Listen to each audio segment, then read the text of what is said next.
Anna Walsh was a loving mother of 3 who worked as a regional general manager at a real estate company. She had a dual citizenship of Serbia and the US and lived in Cohasset, Massachusetts with her husband, Brian Walsh, and their children. Brian was a former art dealer who had pleaded guilty to fraud charges in 2021 and was awaiting sentencing. On January 1st, 2023, Anna was last seen at her home around 4 a.m. after having dinner with Brian and a friend of his on New Year's Eve. Brian claimed that Anna had taken a rideshare to Boston's Logan Airport for a flight to Washington, D.C. for a work emergency. However, the police could not confirm this and found that Anna had a flight booked for January 3rd.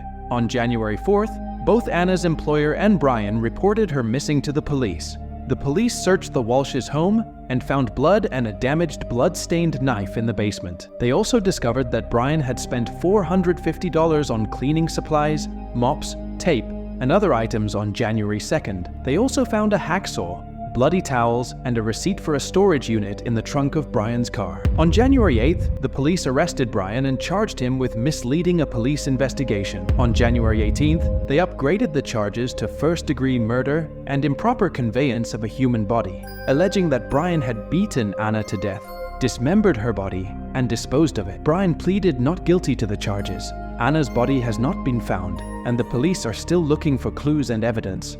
Anna's family in Serbia is trying to get to the US and is concerned for the welfare of the children, who are in state custody. The case has attracted national and international attention and has raised questions about the nature of the Walsh's marriage, the motive for the alleged murder, and the fate of Anna Walsh. Rachel Morin was a 37-year-old mother of 5 who loved nature and fitness.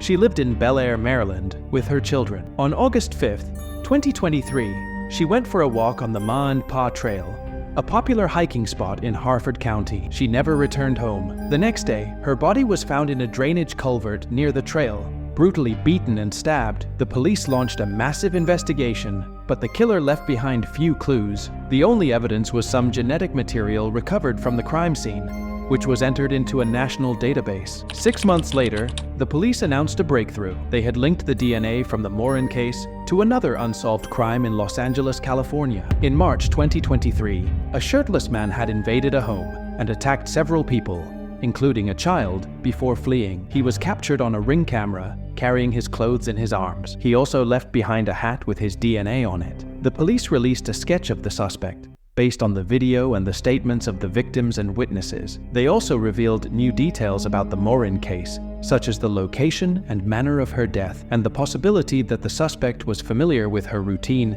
and the trail. They appealed to the public for any information that could lead to an arrest and conviction. The murder of Rachel Morin shocked and saddened the community and attracted national and international attention. Her family and friends remembered her as a loving, caring, and adventurous person who had a bright future ahead of her. They hoped for justice and closure and urged anyone who recognized the suspect to come forward. Daniel Robinson was a young and ambitious geologist who had moved from South Carolina to Arizona to pursue his career. He had overcome the challenge of being born without his lower right arm and had graduated from the College of Charleston in 2017 with a degree in geology. He had landed a job as a hydrogeologist at Matrix New World, an engineering company that worked on various projects in the West Valley. On June 23, 2021, Daniel left his apartment in Tempe and drove to his job site in Buckeye, near Sun Valley Parkway and Cactus Road. He was working on a soil sampling project with a co-worker he had just met that day. Around 9:15 a.m., he told his co-worker that he was going to take a break and left the site in his blue-gray Jeep Renegade, heading west towards the desert. He never came back. His co-worker reported him missing later that day after he failed to return or answer his phone. The police tried to locate him or his vehicle, but they had no luck. Daniel's father, David Robinson, who lived in South Carolina, flew to Arizona as soon as he heard the news. He was worried and confused about his son's disappearance, as he had talked to him 2 days before, and he seemed fine. For almost a month, there was no sign of Daniel or his Jeep. Then, on July 19th, a rancher found the Jeep crashed in a ravine on his property, about 3 miles away from where Daniel was last seen. The Jeep was on its side, with the airbags deployed and blood on the seat. Daniel's cell phone, wallet, keys, and clothes were inside the vehicle, but there was no sign of him. The police launched a massive search operation, covering over 70 square miles of rugged terrain, with the help of drones, helicopters, dogs, and volunteers. They also collected DNA samples from the Jeep and the blood, hoping to match them with Daniel or a possible suspect. They also interviewed Daniel's co-workers, friends, and acquaintances, trying to piece together his last movements and motives. However, the investigation soon hit a dead end. The police could not find any trace of Daniel or his remains, nor any evidence of foul play or a motive for his disappearance. They also could not explain some of the anomalies in the case, such as, why did Daniel leave his job site so abruptly, without telling anyone where he was going, or why? How did his Jeep end up in the ravine? And who drove it for 11 miles after the airbags went off, as indicated by the odometer? What was the source of the red paint on the Jeep, suggesting a prior collision with another vehicle? Who accessed Daniel's laptop and searched his Google history after he disappeared, as revealed by a forensic analysis? Why did the police report that Daniel had exhibited strange behavior before he vanished, such as professing his love for a woman he barely knew, when his father disputed this claim? Daniel's family was not satisfied with the police's handling of the case. They hired a private investigator, Jeff McGrath, a retired police officer who specialized in collision evidence. McGrath suggested that the crash scene was staged and that someone else was involved in Daniel's disappearance. He also found some inconsistencies and errors in the police report, such as the wrong date and time of the crash, and the wrong model and color of the Jeep. McGrath also discovered that someone besides the police went into Daniel's apartment after the disappearance.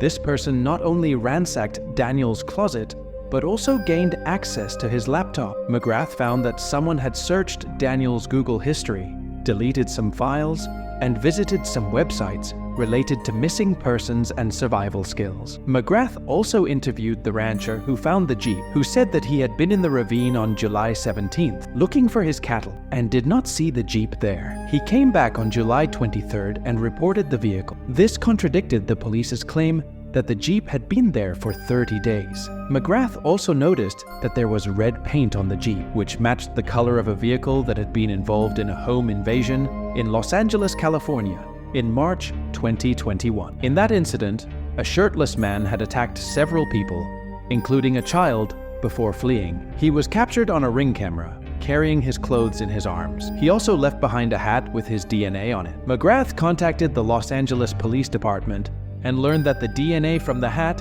matched the DNA from the Morin case, a murder that had occurred in Maryland in August 2021. McGrath wondered if the same person was responsible for all these crimes, and if he had any connection to Daniel. He also wondered if Daniel was still alive, and if he was, where he was. He shared his findings with Daniel's family and the media, hoping to generate more leads and attention. Daniel's disappearance remains a mystery, and a source of pain and frustration for his loved ones. They hope that one day they will get the answers they deserve and the justice they seek.